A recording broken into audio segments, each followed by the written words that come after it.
कौन थी अहिल्या, क्यों और कैसे बन गई थी वो पत्थर? अहिल्या ब्रह्मा जी की मानस पुत्री थी। सृष्टि के निर्माता ब्रह्मा जी ने एक स्त्री का निर्माण किया जिन्हें वे अहिल्या के नाम से पुकारते थे। अहिल्या अत्यंत रूपवान थी तथा उन्हें यह वरदान प्राप्त था कि उनका यौवन सदा बना रहेगा। उनकी सुंदरता के सामने स्वर्गलोक की अप्सराएं भी फीकी नजर आती थीं। अहिल्या की सुंदरता के कारण सभी देवता उन्हें पाने की इच्छा रखते थे। ब्रह्मा जी ने अहिल्या की शादी के लिए एक परीक्षा का आयोजन किया, जिसके विजेता से वह अहिल्या की शादी रचना चाहते थे। सभी देवताओं को निमंत्रण दिया गया। सभी देवता उस परीक्षा के लिए उपस्थित हुए। महर्षि गौतम ने ये परीक्षा उत्तीर्ण की, इसी कारण अहिल्या का विवाह विधिपूर्वक महर्षि गौतम के साथ हुआ। रामायण के पात्रों से हमारे यहाँ बच्चा बच्चा परिचित है। इसका कारण यह है कि हर व्यक्ति के मन, विचार और रुचि को मोहने वाली अनेक कथाएं इसमें बसी हैं। ऐसी ही कथा है श्री राम के वनवास के समय पत्थर की शिला पर पैर पड़ने पर उसका जीवित स्त्री में बदल जाना। यही अहिल्या थी जो राम के स्पर्श से श्राप मुक्त हुई थी। लेकिन प्रश्न यह उठता है कि अहिल्या को श्राप क्यों मिला? वे पत्थर की शिला कैसे बन गई थी? भारतीय पौराणिक कथाओं की एक विशेषता ये भी है कि एक कहानी में दूसरी कहानी मिलकर एक कड़ी बनाती जाती है। अहिल्या की कहानी भी कुछ इसी तरह की है। आइए आज इस रोचक और अनोखी कथा का आनंद लेते हैं। भारतीय पौराणिक कथा के अनुसार अहिल्या महर्षि गौतम की पत्नी थी। ज्ञान में अनुपम अहिल्या स्वर्गिक रूप गुणों से संपन्न थी।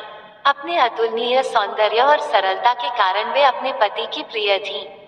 इसके साथ ही वे अपने पति के प्रति पूर्ण रूप से समर्पित थीं, इसीलिए उन्हें सती अहिल्या का नाम मिला था। दोनों ही पति पत्नी धर्म का पालन करते हुए प्रेम रस से परिपूर्ण दाम्पत्य का निर्वहन कर रहे थे। ऐसे अद्भुत प्रेम को अचानक एक दिन बुरी नजर लग गई। ये बुरी नजर थी देवराज इंद्र की, जो अहिल्या के सौंदर्य पर आसक्त होकर उनका प्रेम पाने के लिए लालायित हो उठा। इंद्र को महर्षि गौतम की दैवीय शक्तियों और सामर्थ्य का ज्ञान था। इसके साथ ही वह अहिल्या के पतिनिष्ठ होने के सत्य से भी परिचित था। इंद्र के पास इन शक्तियों से पार पाने का सामर्थ्य नहीं था, पर वह अहिल्या को भूलना भी नहीं चाहते थे। वह स्वयं को संयमित कर सही अवसर की प्रतीक्षा करने लगा। समय अपनी गति से चलता रहा और एक दिन महर्षि गौतम ने अहिल्या से कहा कि उन्हें एक विशेष सिद्धि की प्राप्ति के लिए कम से कम 6 माह तक वन के एकांतवास में तपस्या करने जाना है। अहिल्या ने उन्हें सहमति देते हुए उनकी प्रतीक्षा करने की बात कह विदा कर दिया। इंद्र बस ऐसे ही एक अवसर की प्रतीक्षा जाने कब से कर रहा था। ऋषि के जाते ही वह महर्षि गौतम का वेश धारण कर अहिल्या के पास पहुंच गया। पति को वापस देख जब अहिल्या चौंकी, तो उसने प्रेम जताते हुए कहा कि उनके सौंदर्य पाश ने वन में जाना असंभव बना दिया, इसलिए तपस्या का विचार छोड़ वापस आ गया। पति की बात सुनकर अहिल्या का मन मयूर नाच उठा और वे दोनों पहले से भी अधिक प्रेम से जीवन का आनंद लेने लगे। देखते ही देखते 6 माह का समय बीत गया और एक दिन अहिल्या ने सुबह सवेरे अपने आंगन में अपने पति की चिर परिचित पुकार सुनी, जबकि ऋषि का रूप धरे इंद्र तब तक सो ही रहे थे। एक पल में ही अहिल्या को अनर्थ का ज्ञान हो गया। महर्षि गौतम को सामने पाकर अहिल्या पत्ते की तरह कांपते हुए उनके चरणों में गिर पड़ी। तब तक इंद्र को भी ऋषि के आने का भान हो गया था, तो बिना देरी किए वह वहां से भाग निकला। अहिल्या से सारा वृतांत जान ऋषि क्रोध से भर उठे और तुरंत ही उन्होंने श्राप दे दिया कि जिस स्त्री को अपने पति के स्पर्श का भान ना हुआ, वह जीवित नहीं हो सकती। तन और मन से पत्थर की तरह कठोर व्यवहार किया है, तो तू भी पत्थर की ही हो जा। ऋषि के श्राप और अपनी अज्ञानता से निराश अहिल्या ने तब अपने पति को रोते हुए समझाया कि आप इतनी दिव्य शक्तियों से संपन्न हैं। आप मुझे अकेला छोड़कर गए और बीते 6 माह में आपको एक बार भी आभास ना हुआ कि मेरे साथ कोई छल कर रहा है, तो मैं तो एक साधारण स्त्री हूँ। मैंने अनजाने में अपराध किया है। भले ही मैं पराये पुरुष के साथ रही हूँ, पर मेरा मन पवित्र है, क्योंकि उस पुरुष को मैंने आप यानी अपना पति जानकर ही अपनाया था। तन और मन दोनों से ही मैं अपने पति के ही साथ थी। ये सुनकर क्रोधित महर्षि गौतम बाहर की तरफ आए। जब उन्होंने कुटिया के बाहर चंद्रमा को बैठे देखा तो गुस्से में महर्षि गौतम ने चंद्रमा को श्राप दे दिया कि राहु की कुदृष्टि तुम पर सदा बनी रहेगी। इसी श्राप के कारण चंद्रमा को ग्रहण लगता है। गुस्से से लाल पीले महर्षि गौतम ने अपने कमंडल से चंद्रमा पर प्रहार किया। इसी कारण चंद्रमा में दाग है। इंद्रदेव को महर्षि गौतम के आने का आभास होते ही वो वहां से भागने लगे। क्रोध से भरकर गौतम ऋषि ने इंद्र से कहा, मूर्ख, तूने मेरी पत्नी का स्त्रीत्व भंग किया है। उसकी योनि को पाने की इच्छा मात्र के लिए तूने इतना बड़ा अपराध कर दिया। यदि तुझे स्त्री योनि को पाने की इतनी ही लालसा है तो मैं तुझे श्राप देता हूँ कि अभी इसी समय तेरे पूरे शरीर पर 1000 योनियां उत्पन्न हो जाएगी। कुछ ही पलों में श्राप का प्रभाव इंद्र के शरीर पर पड़ने लगा और उनके पूरे शरीर पर स्त्री योनियां निकल आई। ये देखकर इंद्र आत्मग्लानिता से भर उठे। उन्होंने हाथ जोड़कर गौतम ऋषि से श्राप मुक्ति की प्रार्थना की।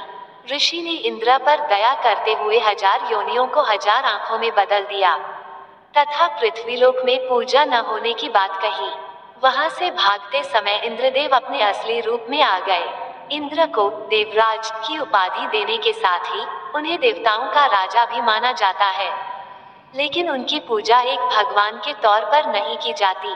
इंद्र द्वारा ऐसे ही अपराधों के कारण उन्हें दूसरे देवताओं की तुलना में ज्यादा आदर सत्कार नहीं दिया जाता।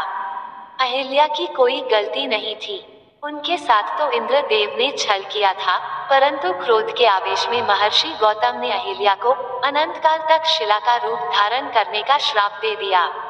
परंतु जब महर्षि गौतम का गुस्सा शांत हुआ तब उन्हें आभास हुआ कि इस सारे प्रकरण में अहिल्या की तो कोई गलती नहीं थी।